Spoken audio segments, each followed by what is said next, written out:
Perkenalkan, nama aku Kenya Nur Ramadhani. Aku dari Fakultas Ekonomi dan Bisnis Universitas Samratulangi, jurusan Manajemen. Jadi, pada video kali ini aku akan membahas topik yang sangat menarik, yaitu pengertian teknologi menurut para ahli dan juga menurut para teknolog. Teknologi sudah menjadi bagian yang tidak bisa terpisahkan dari kehidupan manusia. Mulai dari kita bangun tidur, kita membuka handphone, kemudian kita menggunakan kendaraan, dan saat kita belajar, kita menggunakan laptop.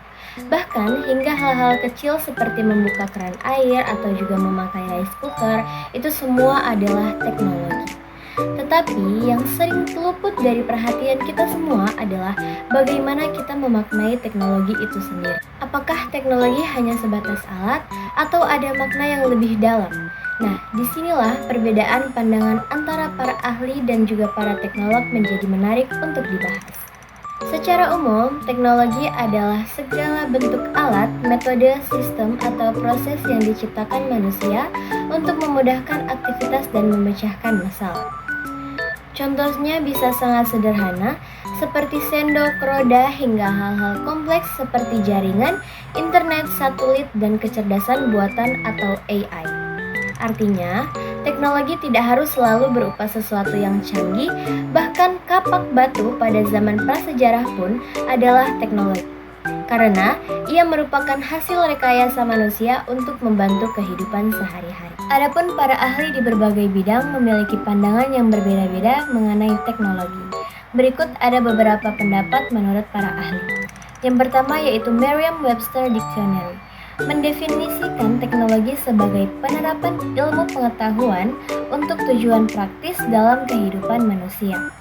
Yang kedua ada Manuel Castells, seorang sosiolog Spanyol yang mengatakan bahwa teknologi adalah kumpulan alat, aturan, dan prosedur yang digunakan untuk memproduksi, memproses, dan juga menyebarkan informasi. Yang ketiga yaitu Jacques Ellul, seorang filsuf asal Prancis yang mengatakan bahwa teknologi adalah keseluruhan metode yang secara rasional mengarah dan memiliki efisiensi maksimum dalam segala bidang aktivitas yang dijalankan oleh manusia. Selanjutnya ada Melvin Kranzberg, seorang sejarawan teknologi yang mengatakan bahwa teknologi bukanlah sesuatu yang netral. Teknologi berkembang bersama konteks sosial, budaya, dan juga politik yang ada di sekitarnya. Dari pandangan para ahli tersebut, kita bisa melihat bahwa teknologi lebih dilihat dari sisi teoritis dan juga filosofis, menekankan bagaimana teknologi itu mempengaruhi dan juga dipengaruhi oleh masyarakat sekitarnya. Sementara itu, para teknolog memiliki pendekatan yang berbeda. Mereka adalah orang-orang yang berkecimpungan secara langsung dalam dunia teknologi, seperti insinyur, programmer, ilmuwan komputer, dan perancang produk. Bagi para teknolog, teknologi adalah solusi nyata terhadap masalah praktis. Fokus mereka ada pada efisiensi, fungsionalitas, inovasi teknis, dan juga kecepatan dan kemudahan. Beberapa teknolog bahkan melihat teknologi sebagai hasil logis dari perkembangan ilmu pengetahuan yang harus terus ditingkatkan. Contoh sederhananya adalah ketika ada masalah dalam proses produksi makanan yang lambat, seorang teknolog tidak akan terlalu memikirkan dampak sosial atau etika dari mesin yang akan dibuat, tetapi akan langsung berpikir bagaimana saya bisa menciptakan alat yang lebih cepat dan apa software yang bisa mengotomatisasikan proses ini. Dan misalnya dalam dunia digital, seorang developer menciptakan aplikasi pinjaman online, tujuannya bisa jadi agar akses terhadap keuangan lebih cepat dan mudah. Tapi bagaimana aplikasi itu nanti digunakan, disalahgunakan, atau menyebabkan masalah sosial, itu seringkali bukan fokus utama para teknolog. Jadi, pandangan para teknolog lebih bersifat fungsional dan aplikatif, menekankan hasil nyata dan kegunaan teknologi dalam kehidupan sehari-hari. Nah, setelah melihat dari pengertian-pengertian tersebut, mari kita bahas lebih dalam mengenai perbedaan pandangan antara para ahli dan juga para teknolog. Perbedaan yang pertama, dari segi pendekatan. Para ahli biasanya memandang teknologi dari sudut filosofis, sosiologis, dan bahkan etis. Mereka tidak hanya bertanya apa itu teknologi, tetapi juga apa dampaknya bagi manusia, bagaimana teknologi membentuk masyarakat, dan apakah teknologi membuat kita lebih manusiawi atau justru menjauhkan kita dari nilai-nilai kemanusiaan.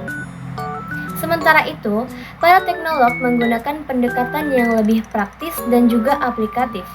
Mereka fokus pada bagaimana menciptakan teknologi yang berfungsi secara efisien dan efektif dan juga inovatif. Teknologi dilihat sebagai alat untuk menyelesaikan masalah, meningkatkan produktivitas, dan juga mempercepat proses. Kedua, dari segi fokus utama, para ahli lebih menyoroti dampak teknologi terhadap manusia dan juga masyarakat, sedangkan para teknolog lebih menyoroti fungsi dan juga hasil akhirnya. Selama teknologi itu bekerja dan memberikan solusi, maka itu dianggap sukses di mata teknolog. Yang ketiga, dalam hal tujuan. Para ahli bertujuan untuk memahami, mengkritisi, dan juga mengarahkan perkembangan teknologi agar tetap dalam koridor nilai-nilai kemanusiaan.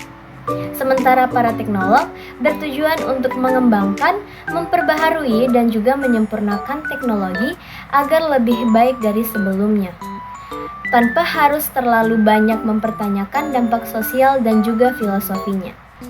Sebagai ilustrasi, dalam pengembangan kecerdasan buatan atau AI, para teknolog fokus pada bagaimana membuat AI yang lebih pintar, cepat, dan juga efisien. Sedangkan para ahli akan bertanya, apa dampaknya jika AI menggantikan pekerjaan manusia? Dan bagaimana etika penggunaan AI dalam kehidupan sehari-hari? Atau apakah manusia akan kehilangan kontrol atas teknologi yang mereka ciptakan sendiri? Itulah yang dipikirkan oleh para ahli. Selanjutnya kita akan membahas mengenai komponen-komponen teknologi. Secara umum, teknologi sering dianggap hanya sebatas alat atau perangkat keras, tetapi sebenarnya teknologi itu terdiri dari beberapa komponen yang saling terkait. Nah, secara umum teknologi itu memiliki komponen-komponen, yaitu yang pertama ada perangkat keras atau hardware. Semua bentuk peralatan fisik seperti mesin, komputer, alat transportasi, dan sebagainya. Yang kedua yaitu perangkat lunak atau software. Metode, prosedur, algoritma, atau sistem yang digunakan untuk menjalankan dan mengoptimalkan perangkat keras. Yang ketiga ada brainware atau manusia. Peran manusia sebagai pengguna, perancang, pengembang, maupun pengendali teknologi. Yang keempat ada organisasi dan prosedur kerja. Sistem kerja dan struktur organisasi yang memungkinkan teknologi digunakan secara efektif. Yang kelima yaitu pengetahuan atau knowledge, dasar ilmiah atau teori yang melandasi munculnya teknologi. Jadi teknologi bukan hanya sekedar benda, tetapi juga pengetahuan, keterampilan, dan sistem sosial yang melingkupinya. Selanjutnya komponen teknologi menurut Zeleny. Menurut Milan Zeleny, seorang pakar dalam sistem dan teknologi, bahwa teknologi terdiri dari 3 komponen utama yang saling berinteraksi. Yang pertama, hardware, yaitu peralatan fisik yang digunakan dalam suatu proses. Yang kedua ada software, yaitu metode program atau teknik yang digunakan dalam proses bekerja. Dan yang ketiga yaitu brainware, yaitu keterampilan, pengetahuan, dan kemampuan manusia dalam menggunakan serta mengembangkan teknologi. Menurut Zeleny, teknologi hanya akan berhasil jika ketiga komponen ini saling mendukung dan seimbang. Tanpa brainware, hardware, dan software tidak bisa berjalan maksimal. Selanjutnya, komponen teknologi menurut Technology Atlas Project menyebutkan 4 komponen utama dalam teknologi, yaitu yang pertama, technoware, semua bentuk alat fisik atau peralatan teknologi, sama dengan hardware. Yang kedua yaitu humanware, kemampuan manusia menggunakan dan mengembangkan teknologi, sama seperti brainware. Dan yang ketiga yaitu inforware, informasi, data, dan dokumentasi yang mendukung proses teknologi. Yang keempat yaitu orgaware, struktur organisasi, manajemen, dan sistem sosial yang mengatur bagaimana teknologi digunakan dalam suatu institusi. Keempat komponen ini harus terintegrasi dan disinergikan agar teknologi dapat berfungsi optimal dan kehidupan manusia dan organisasi. Nah, kesimpulannya, teknologi bukan hanya soal alat atau software. Teknologi adalah refleksi dari nilai-nilai dan kebutuhan manusia. Memahami teknologi dari sudut pandang para ahli membuat kita bijak dalam menggunakannya. Sedangkan memahami dari sudut pandang para teknolog membuat kita mampu menciptakan solusi dan juga bisa beradaptasi dengan perubahan zaman. Jadi, sebagai generasi muda, kita harus bisa menggabungkan kedua sudut pandang ini. Kita harus bisa menjadi pengguna yang kritis dan juga pengembang yang bertanggung jawab ataupun manusia yang tetap menjunjung nilai kemanusiaan dalam setiap inovasi. Sekian penjelasan dari aku. Terima kasih untuk teman-teman yang sudah menonton video ini hingga akhir dan semoga bermanfaat dan juga bisa menambah wawasan kita semua. Dan apabila ada penjelasan aku yang kurang tepat, aku mohon maaf karena kebenaran hanya milik Allah Subhanahu wa taala. Bye bye guys.